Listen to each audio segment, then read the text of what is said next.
Bonjour Alain Brett. Bonjour. Je viens de publier un livre de vous qui est superbe et très étonnant, mais qui s'inscrit, j'ai le sentiment, dans la continuité de votre chemin de vie.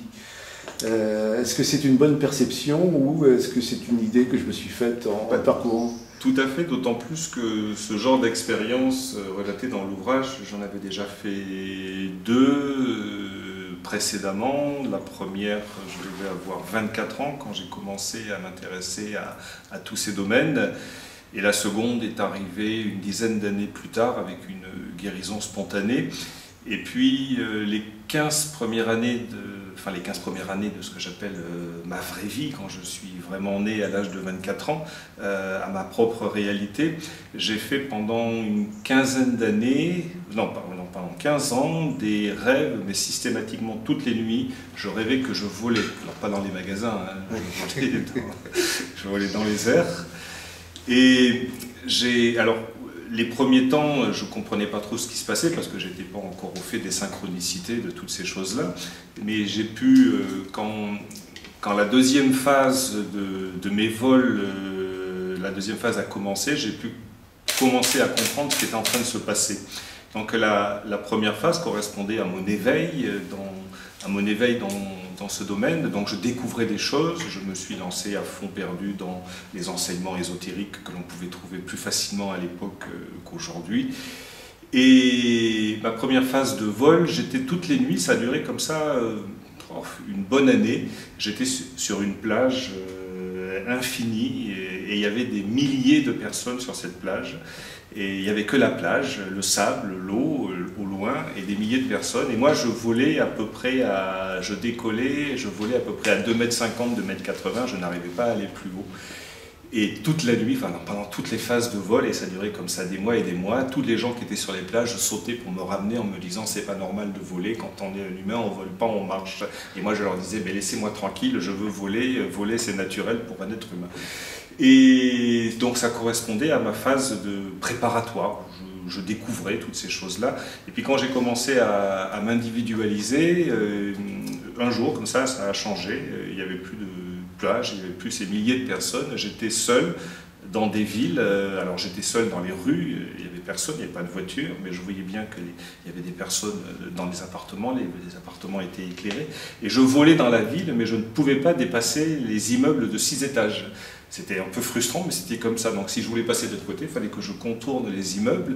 Et ça, pareil, ça a duré un long moment. Et quand je dis un long moment, ça a peut-être duré 1 à 2 ans. Et c'était la phase où j'avais monté une librairie de spiritualité ésotérique à Avignon, que j'avais appelée la Maison du Nouvel Âge. Là, on était dans les années 1979. Oui, c'est ça. Et pendant cette phase-là, je commençais à mettre en place des choses, à préparer un travail de conférencier. Donc j'étais plutôt axé sur les autres, c'était les autres que j'invitais. Et à partir du moment où j'ai décidé de devenir beaucoup plus actif, donc de faire des conférences, d'écrire des articles, de monter des associations, d'aller faire des émissions de radio locales dans la région d'Avignon, eh bien, j'étais plus dans une ville, j'étais à l'extérieur et je pouvais voler où je voulais. Donc j'étais libre, je pouvais... L'altitude, je ne suis jamais allé dans l'univers, je pouvais aller très haut, j'allais à des vitesses considérables, des choses que j'ai pu revivre là, dans cette expérience, dans le livre. Pour ça que ça m'était familier, je retrouvais des choses que je connaissais. Et pareil, ça a duré un long moment, quelques années, et à partir du moment où je me suis vraiment pris en main, je suis devenu... quelque part, j'ai commencé à devenir un accompagnateur à la croissance. À ce moment-là, les phases de vol ont changé. J'étais toujours avec quelqu'un et je prenais la personne. Alors c'était un peu comme dans le film, comment ça s'appelle? C'est pas Batman? Si, c'est Batman. Qui vole. Oui, qui vole. C'est Batman qui vole. Oui, qui vole comme ça. Là. Superman. Non, c'est Superman. Voilà. Donc je prenais une personne avec moi de la main gauche, je la tenais bien fermement et je lui faisais découvrir le vol. Donc je partais comme Superman, comme ça je pouvais voler. Alors je n'allais pas très vite parce qu'il y a la personne pour pas leur faire peur, mais je faisais découvrir le vol donc à des personnes. Et ensuite, j'ai continué ma phase d'accompagnateur à la croissance où je me suis impliqué davantage. À ce moment-là, j'animais des groupes, comme je fais toujours là, en ce moment-là, ce week-end. À ce moment-là, les choses ont encore évolué dans le rêve, mais tout ça, ça se faisait sur des années, ça ne durait pas quelques semaines. Et à ce moment-là, je ne volais plus, moi, personnellement, mais j'enseignais les techniques de vol à des personnes, à des groupes de personnes. Alors qui, j'en sais rien, c'était dans... Quand vous dites enseigner les techniques de vol, c'est en fait du dédoublement ou alors du rêve éveillé? Non, c'était en rêve. En rêve, oui. Donc j'étais avec des personnes et je leur enseignais les techniques de vol. Et moi, je restais au sol, je surveillais leurs techniques de vol, je leur donnais des indications pour qu'ils puissent voler plus facilement. Et donc voilà, ça fait 4 phases et ça s'est étalé sur une quinzaine d'années. Et puis un jour, ça s'est arrêté. Brusquement, comme ça s'est arrêté aussi vite que c'était arrivé. Alors, c'était extraordinaire, mais ça avait quand même un inconvénient. C'est que pour moi, voler était tellement habituel, tellement normal, que je ne pouvais pas concevoir que là, au quotidien, je ne puisse pas faire comme dans mes moments de rêve, décoller. C'est-à-dire que le nombre de fois, mais c'est des centaines et des centaines de fois, j'étais dans les rues en me disant « Oh là, je suis en retard pour mon rendez-vous ». Là, je faisais le geste de m'élever en me disant « Ah ben non, c'est dans les phases de vol ». Et je me trouvais devant un précipice. Combien de fois il a fallu que je me fasse violence pour ne pas m'élancer, parce que pour moi c'était normal, je volais, c'est tout autant que je marchais. Et j'ai failli comme ça perdre la vie vraiment à plusieurs reprises. 2 fois je me suis rattrapé comme ça, presque dans le vide, parce que j'ai un sursaut de lucidité. D'accord, mais c'est du rêve éveillé, du rêve. C'était du rêve, je rêvais. C'est pas du dédoublement. Ah non, pas du tout, je rêve, c'était pendant les phases de rêve. Mais du rêve qui prend tellement corps. Ah oui, que ça fait partie de votre vie. Et j'avais un ami à l'époque qui vivait le même processus que moi, et lui, le problème, c'est qu'il a cru que c'était vraiment réel sur le plan physique, et un jour, il s'est jeté du 6e étage de sa chambre, et bon, il n'a pas volé, il s'est écrasé sur le sol. Et des années après, je ne connaissais pas sa maman, des années après, j'étais dans un salon, je peut-être le salon Marjolaine, je tenais un stand de livres, et une personne, il devait y avoir un livre sur la réincarnation sur la table, et une femme, me parle de son fils qui s'était suicidé des années auparavant. Puis à un moment donné, je me suis dit, c'est la maman de mon copain. Alors, je dis, mais vous êtes la maman d'un tel? Elle me dit oui, et je lui dis, mais votre fils ne s'est pas suicidé. Votre fils pensait qu'il volait, et cette personne, elle portait ça sur sa conscience, elle se croyait responsable de la mort de son fils. Qu'est-ce que j'ai bien pu faire? Qu'est-ce que je n'ai pas fait? Qu'est-ce que j'ai dit? Donc voilà, c'est quand même les phases de vol comme ça à répétition, c'est pas sans risque. C'est pas sans risque, je me doute. Donc en fait, cette aventure vous est arrivée au bout d'un cheminement, en fin de compte. Oui, c'est arrivé à la suite, ça peut paraître curieux, à la suite d'une séance d'acupuncture. Donc, j'ai des problèmes d'arythmie cardiaque, et on m'avait indiqué un acupuncteur me disant qu'il était extraordinaire, qu'il était spécialisé dans les problèmes cardiaques. Donc j'y suis allé, on me donne une adresse, je me dis on ne sait jamais, allons voir. Oui, ça montait à combien votre cœur? À l'époque, j'étais à 120, 130 pulsations au repos, là, comme je suis là, et dès que j'avais une activité un petit peu violente, mais de quelques secondes, je montais à 170 tout de suite, quoi. Donc, ce qui est quand même considérable. Et donc l'acupuncteur a fait tout ce qu'il ne fallait pas faire, il a attaqué le cœur de plein fouet, en me disant « vous allez avoir des manifestations pendant les jours qui viennent, mais surtout ne vous inquiétez pas, c'est normal, c'est le contraire qui serait anormal, et à un moment donné, ces manifestations vont cesser aussi vite qu'elles sont arrivées, et vous n'aurez plus de problème cardiaque. » Je suis plutôt du genre confiant dans la vie, en plus de ça, bon Capricorne. Quand on me dit « ne vous inquiétez pas », j'ai déjà pas tendance à m'inquiéter en temps normal, donc là, encore moins. Et j'avais accompagné ma femme et mes enfants à la gare juste avant la séance d'acupuncture. Elles étaient parties sur Paris faire voir des musées aux enfants. Et donc j'étais seul à la maison et la douleur a commencé. Et s'amplifier, et ça a duré 4 jours, mais c'était insoutenable, c'était la torture, je ne pouvais plus bouger, j'étais tétanisé sur place, je hurlais de douleur, et ma femme, la dernière fois que je l'avais au téléphone, parce qu'après je ne pouvais plus bouger, je ne pouvais même plus m'approcher du téléphone, j'étais cloué sur place, elle a bien senti qu'il y avait un truc qui n'allait pas, elle s'est dit, ouf, il me dit que ça va bien, mais au ton de sa voix, je suis sûr que ça ne va pas. Et donc, elle a fini par rentrer. C'était le 4e jour. Et quand elle est arrivée, j'étais dans un état pitoyable. Elle a appelé l'ambulance.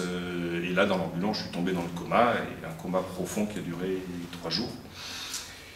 Et pendant ces 3 jours, quand Marie-Odile, ma compagne, allait à l'hôpital, on lui disait bon, cette patient, on va pouvoir le sauver. Parce que j'étais à 330 pulsations minutes. Et il paraît que c'est pas humain, qu'on n'est pas censé. Je devais tenir ça depuis peut-être 48 heures à ce rythme-là. Et je suis très dur à la douleur, en règle générale. Oui. Donc voilà, j'ai tenu le choc. Et puis là, une expérience a commencé. Donc ça a commencé par une visite sur l'autre plan, en passant non pas par un tunnel, c'était un pont de cristal qui était plus agréable. J'étais tout seul sur ce pont. Alors j'ai une théorie là-dessus, je ne sais pas ce qu'elle vaut. Je pense que le pont, parce que je ne suis pas le seul, mon ami Jérôme Bourgine qui a écrit la préface du livre m'en a parlé. Il y a un groupe de psychologues, de thérapeutes américains qui ont fait des expériences pendant quelques années et ils appelaient ça, je crois, le kilomètre 22 ou 32 et ils se retrouvaient là, ils traversaient un pont et ils ne passaient pas par un tunnel pour accéder à l'autre plan de conscience. Et donc ma théorie est la suivante, c'est que si on n'a pas peur de la mort, ce qui était déjà mon cas bien avant, on ne passe pas par le tunnel, ce tunnel sombre au bout duquel brille une lumière, dans lequel il y a des êtres un peu, dans le tunnel il y a des êtres un peu perdus, donc on est à la claire lumière. Mais j'ai vu personne d'autre sur ce pont, j'étais tout seul. En cristal, comme une apparence. Ça a une apparence de cristal. Le pont était assez long, je ne voyais pas vraiment l'autre rive, mais elle me paraissait pas lointaine, même si j'en voyais pas le bout. Et ce pont était très accueillant. Et s'il vivait? Oui, j'ai l'impression pourtant c'est le cristal, c'est dur comme matière, mais il ne me semblait pas dur, et c'était scintillant, et j'avais l'impression qu'il me parlait, qu'il me disait de le traverser, de venir, qu'il était là pour ça, que j'avais que ça à faire, c'est traverser. Et c'est ce que j'ai fait, mais ça s'est fait très vite. À partir du moment où j'ai voulu traverser le pont, j'étais de l'autre côté. J'ai pas eu la sensation de passer dessus.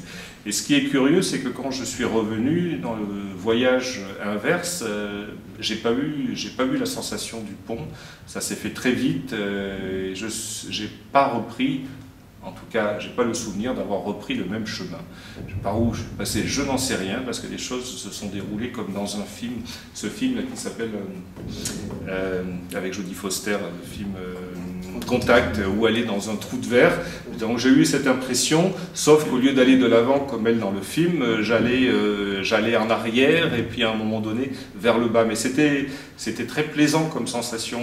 Pourtant j'allais à une vitesse folle. C'était vraiment comme dans le film. Enfin, ça ressemblait à peu près à ce qu'on voit dans le film, mais c'était un peu comme dans des montagnes russes, J'adorais les manèges quand j'étais jeune, et là c'était une sensation fantastique, même si je descendais, le dos tourné à la descente, mais bon, c'était très plaisant, c'était même assez excitant, je peux dire. Et dans le livre, vous décrivez un état de connaissance globale. Vous l'avez ramené. Non, mais ça c'est après. C'est après. C'est après, oui. C'est après. Après au réveil, parce que pendant cette expérience de NDE, j'ai été confronté à. Je me suis retrouvé dans une sorte. D'abord, j'ai cru que c'était un sas, mais enfin, c'était un sas. Je pense que j'étais entre le monde physique et le monde métaphysique, et un nombre impressionnant de personnes. Je pense qu'ils étaient. Il y avait peut-être une centaine de personnes qui sont venus, qui ont passé une porte, ça ressemblait à une porte, et qui sont venus me chercher, c'était pas m'accueillir, me chercher, et c'était des personnes que je connaissais. Si j'avais été dessinateur, à mon réveil, j'avais encore le souvenir de certains visages, mais j'avais plus le souvenir de qui étaient ces personnes. Alors que quand j'étais dans ce sas, toutes ces personnes m'étaient familières, je les connaissais toutes et je leur demandais même des nouvelles de d'autres personnes qui n'étaient pas là et elles m'en parlaient comme si elles les avaient quittées 10 minutes auparavant. Donc il y a une perte de mémoire quelque part. Ben, là il y a une perte de mémoire, oui. Et en plus de ça c'est assez courant chez moi, donc mémoire immédiate, j'ai du mal à long terme plus facilement. C'est pour ça que quand je me suis réveillé, j'arrivais pas à raconter tout ça, à en parler parce que j'avais pas les mots, ça me paraissait très lointain et impossible à décrire. Je me disais, avant d'avoir vécu cette expérience, intellectuellement, j'aurais pu l'écrire de manière assez précise, mais là, j'en étais incapable. Et il m'a fallu attendre des années. C'est après m'être familiarisé avec les textes de physique quantique et d'astrophysique que j'ai pu trouver les mots pour décrire cette expérience.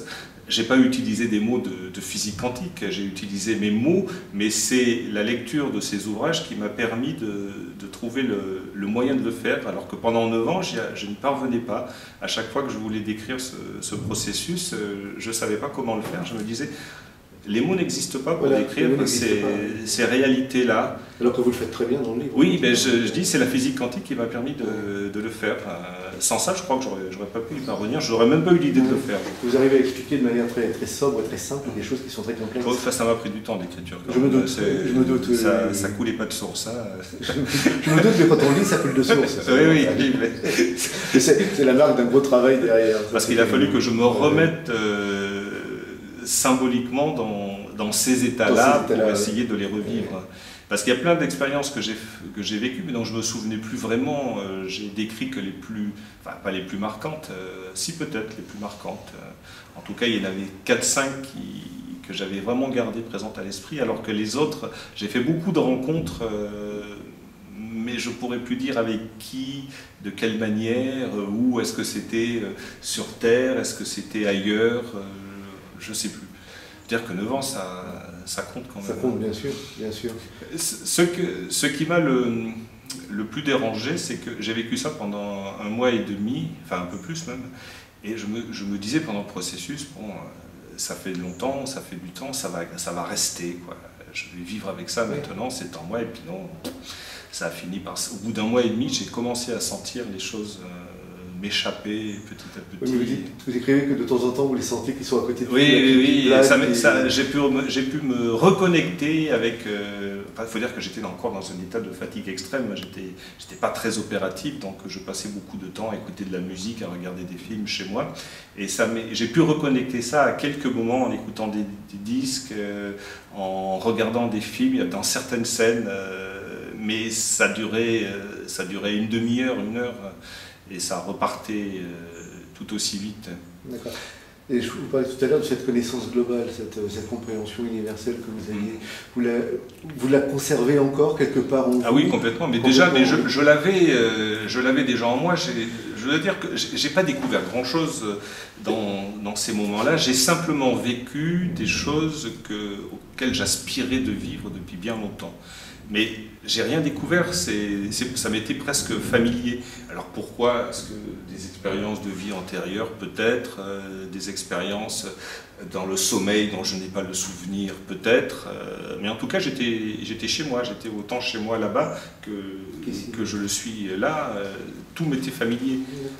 Les personnes, les situations. À un moment donné, là, je me suis retrouvé plongé dans un vaste univers, mais c'était pas l'univers physique observable, parce qu'il n'y avait pas de galaxies, encore moins de planètes et de soleils. Il y avait un univers de vastitude dans lequel il n'y avait rien, mais dans ce rien, j'avais l'impression qu'il y avait tout, que la vie palpitait partout autour de moi, en moi. Je ne me suis jamais senti aussi plein et aussi présent à la vie qu'à ce moment-là, alors que j'étais seul. J'étais seul dans un... C'était pas un vide, ça ressemblait à un vide, mais c'était un vide qui était plein de tout. Ça palpitait, ça palpitait de particules élémentaires, mais des particules qui étaient chargées qui était chargé autant d'animaux que d'humains, que de planètes, que de galaxies. C'était assez surprenant parce que j'avais déjà eu une expérience similaire à l'âge de 24 ans à la suite d'une écoute d'une musique comment il s'appelle, le poème de l'extase de... Ah, j'ai un trou de mémoire là, ce compositeur russe, Alexandre Scriabine. Mais là, j'étais dans un univers physique.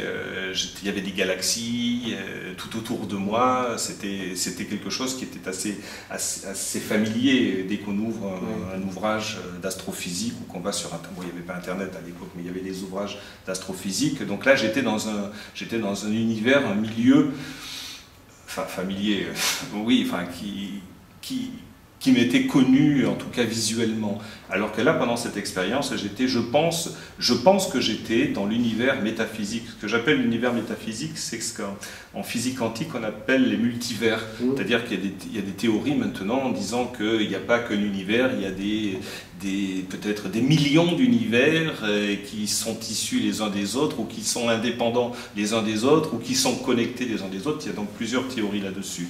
Et moi, mon hypothèse, c'est qu'il n'y a pas des quantités d'univers physiques identiques à celui dans lequel nous nous trouvons, mais qu'il y a un vaste univers constitué de champs de conscience, et que l'univers physique que nous connaissons est l'un de ces champs de conscience, et peut-être le champ de conscience le plus basique, le plus matériel, et que ce champ de conscience physique est intégré et compris dans d'autres champs de conscience plus vastes. Et je pense que je me suis retrouvé dans l'un de ces champs de conscience, peut-être celui qui l'intègre, qui le chapeaute en premier, qui lui-même serait chapeauté, intégré par d'autres, et ainsi de suite. Tu n'es pas le seul à décrire ce monde-là.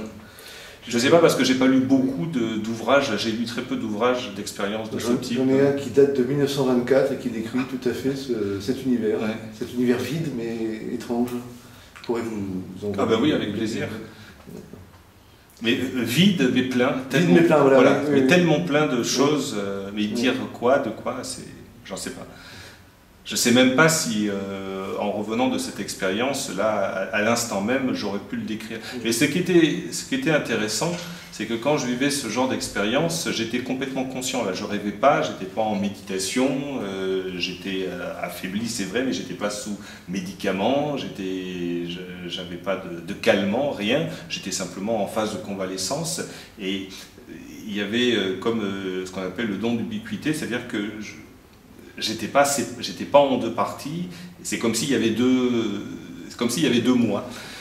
Il y avait moi sur le lit parce que je ne pouvais pas bouger, j'étais trop faible, je ne pouvais pas marcher. Et il y avait moi qui partait, comme ça, un peu partout, à travers les airs, à travers la terre, qui allait rencontrer des personnes ou qui allait comme ça dans cet univers qui est arrivé donc une fois. Je ne pense pas que ça se soit reproduit, en tout cas j'en ai pas la mémoire. Mais ce qui était intéressant, c'était que moi sur le lit voyais exactement ce que moi ailleurs faisais, et moi ailleurs était en permanence connecté à moi sur le lit. C'est-à-dire que quand je volais, parce que ça m'arrivait assez souvent d'avoir des phases de vol, je pouvais passer comme ça, il y avait une montagne devant moi, je n'avais même pas besoin de la contourner ou de passer au-dessus, je la traversais comme ça, comme si de rien n'était. Ce qui était amusant, c'est que moi sur le lit, donc à l'hôpital, je mimais les phases de vol je me disais, moi sur le lit, disais si jamais une infirmière rentre à ce moment-là, elle va dire il est complètement zinzin, et alors que moi qui volais ne faisais pas ça, quoi. Je volais naturellement, normalement, mais j'accompagnais les phases de vol en étant assis sur le lit. C'est-à-dire que les deux moi étaient interconnectés en permanence, et non seulement interconnectés, mais conscients de ce que l'autre, et pouvant dialoguer, on pouvait dialoguer l'un et l'autre. Et c'était bien géré, donc. Et c'était bien géré. Alors, c'était pas un dédoublement de personnalité, pas du tout. Et ça me paraissait être la chose la plus naturelle au monde. Je trouvais ça tout à fait normal, quoi. C'était pas bizarre. Et j'ai fait ça pendant presque un mois et demi. Et même la première fois où ça s'est fait, ça m'était tellement familier que que j'en ai même pas parlé à Marie-Odile quand elle est arrivée à l'hôpital. Je lui en ai parlé que le deuxième jour où quand j'ai eu une expérience, parce que quand elle est arrivée, j'étais en pleurs, parce que je venais de me connecter à l'inconscient collectif du peuple irakien. C'était pendant la seconde phase de la guerre Amérique contre l'Irak. Et je me suis retrouvé donc comme ça en un instant au-dessus du territoire irakien. Je savais que c'était l'Irak. Comment, j'en sais rien, j'ai jamais été en Irak, mais je savais que c'était l'Irak. Et j'ai vu au-dessus de Bagdad une énorme forme spongieuse, spectrale, et j'ai su que c'était l'inconscient collectif, l'égrégore de tout le peuple irakien, et je me suis intégré complètement dans cette masse compacte, et là, je ressentais toutes les douleurs, tous les traumatismes, les peurs de ce peuple à travers cette masse. C'était très compact, c'était solide presque. Plus que visqueux. C'était pas visqueux du tout, non. C'est difficile à décrire. C'était lourd et pesant, voilà, très pesant. Et je m'efforçais d'apaiser, donc je sentais des présences autour de moi, alors il n'y avait pas des enfants, il n'y avait pas des femmes, il n'y avait pas des vieillards, mais je sentais des émanations d'enfants, de femmes, de vieillards, et je m'efforçais de les apaiser. Et quand le processus s'est terminé, parce qu'il se terminait, ce genre de processus se terminait à chaque fois avant qu'une personne entre dans la chambre. Je le sentais, donc 2-3 minutes avant, clac, le processus s'arrêtait, et il n'y avait plus que moi sur le lit. Et là, Marie-Odile arrivait, donc j'avais senti l'arrivée de Marie-Odile, et quand elle est arrivée, elle m'a trouvé en pleurs, et elle me dit, que se passe-t-il? Et je lui dis, ce pauvre peuple, qu'est-ce qu'il souffre? Elle ne savait pas de quoi je parlais, et pour moi, ça me paraissait évident que tout le monde devait savoir de quoi je parlais, puisque ce pauvre peuple était en train de souffrir. Donc je lui ai expliqué ce que je venais de vivre. Et surtout que c'était pas évident du tout, de par la façon dont mais non, parce que les choses. C'était le deuxième jour, je sortais du coma, c'était pas évident pour elle, quoi. Elle venait, elle était encore un petit peu dans l'expectative, comment je vais le retrouver, et puis elle me trouve en pleurs en disant, ce pauvre peuple, qu'est-ce qu'il souffre? Donc là, je lui ai expliqué ce que je venais de vivre, mais autrement, j'éprouvais même pas le besoin de le faire, parce que tout ça, ça me paraissait tellement normal, quoi. C'était banal, enfin banal, c'est pas le mot, mais c'est comme si... C'est partie des choses naturelles. Voilà, c'est comme si tout le monde vivait ça de la manière la plus naturelle qui soit. Mais ce dont je garde le plus grand souvenir, c'est pas ces expériences, c'est que ces expériences se soient arrêtées, à la limite, ça m'a pas beaucoup dérangé, parce que ça, c'était un peu... Pour moi, en tout cas, c'était un peu la cerise sur le gâteau. Ce qui était le plus important, c'était la qualité d'être dans laquelle j'étais. À ce moment-là, j'étais dans une qualité d'âme, quoi. L'âme, là, je savais ce que c'était. Ça faisait des années que je méditais, je suis le soi de pure conscience. Mais bon, c'était la bonne intention qui prévalait. Là, c'était la réalité. J'étais cette force, j'étais cette source de lumière. Et donc, je guérissais les gens par ma seule présence. Et c'était ça qui était extraordinaire, parce que ça, c'est ce dont j'aspire depuis que j'ai commencé dans cette voie-là. Donc ça faisait 25 ans à l'époque. Et là, enfin, j'avais la faculté d'aider véritablement des gens, de les soigner, de les apaiser, de les accompagner. Quelqu'un rentrait dans la chambre, je savais à l'instant qui était cette personne et quels étaient ses besoins. Immédiatement, et je trouvais le mot, la personne n'avait à peine le temps d'ouvrir la porte, de la refermer, que je savais ce qu'il fallait lui dire. Et je touchais son être comme ça, soit par la parole, mais très peu de paroles, soit par des gestes, soit par le regard. Toucher le noyau de la personne. Voilà. C'était surtout le regard qui... Oui. Et les personnes tombaient dans les bras en larmes, et c'était marrant parce que c'était moi qui étais malade, et puis les gens de l'étage, le personnel hospitalier venaient dans la chambre, personne ne me considérait comme malade, même pas les médecins qui venaient le matin, le chef de clinique qui passait avec les internes. Quand il arrivait, il ne regardait même pas ma fiche médicale, il s'installait, on parlait philosophie, musique, peinture, c'était assez hallucinant. Et à un moment donné, il disait toujours « Oh là, j'ai des malades à voir, excusez-moi, on se revoit demain », et puis il partait sans jeter un œil à ma fiche. Ça n'intéressait pas, j'étais pas malade, il venait pour parler avec moi. Et l'après alors? L'après, Ben, après, il a d'abord fallu accepter que tout ça, Bon, vous avez intégré tout ça, et tout ça disparaisse, mais pas complètement. Pas complètement. Alors je ne fais plus ces expériences, enfin, ces dédoublements, je ne peux pas appeler ça autrement, mais bien que ce ne soit pas des dédoublements, mais il est quand même resté quelque chose au niveau de la qualité de cœur. Je n'ai pas tout perdu, je ne suis plus comme j'étais avant cette expérience, mais je ne suis pas non plus comme j'étais pendant l'expérience. Et ça, là, bon, là quand même, il a fallu l'accepter. Ça fait qu'aujourd'hui, je suis toujours thérapeute, mais quand quelqu'un vient me voir, ben, il faut que j'analyse avec elle les choses, qu'on parle de sa vie, que je cherche avec elle, alors qu'à ce moment-là, je n'avais pas besoin de chercher, je savais. C'était comme ça. C'était comme ça. Non seulement je savais, mais en plus de ça, j'avais la faculté de véritablement aider les personnes et les toucher au plus profond. D'accord, alors qu'aujourd'hui vous êtes thérapeute, donc je vous avez suis une thérapeute. Technique bien particulière. Voilà, thérapie, enfin des techniques, non, pas forcément, pas mais, une école, mais de la bonne volonté, voilà. L'école de la bonne volonté. Voilà, beaucoup de bonne volonté, beaucoup de bienveillance, mais c'est pas aussi puissant, quoi. La bienveillance, c'est bien, c'est génial, mais c'est pas la qualité d'être manifestée pleinement. Bien sûr.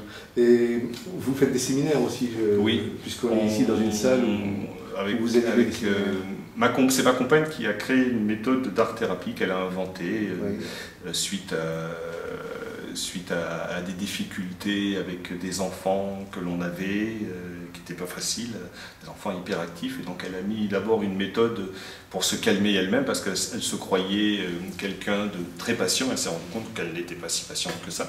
Et donc elle était thérapeute déjà avant, elle était spécialisée dans le couple, et puis elle s'est mise à dessiner, et puis à découper, à brûler, à transformer. Donc elle a élaboré une méthode d'art-thérapie qu'on appelait évolutive.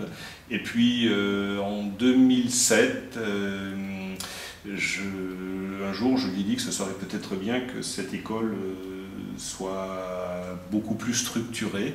Et donc on a donc monté, elle existait déjà l'école, mais c'était Marie-Odile qui l'a gérée toute seule, elle n'avait pas vraiment de plan de travail, c'était suivant ce qui venait le samedi matin quand les personnes arrivaient.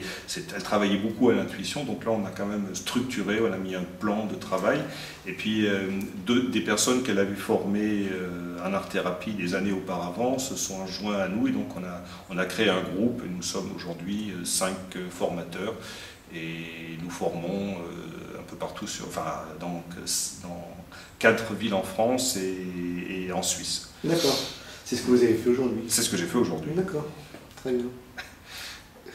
Bon, écoutez, je vous remercie.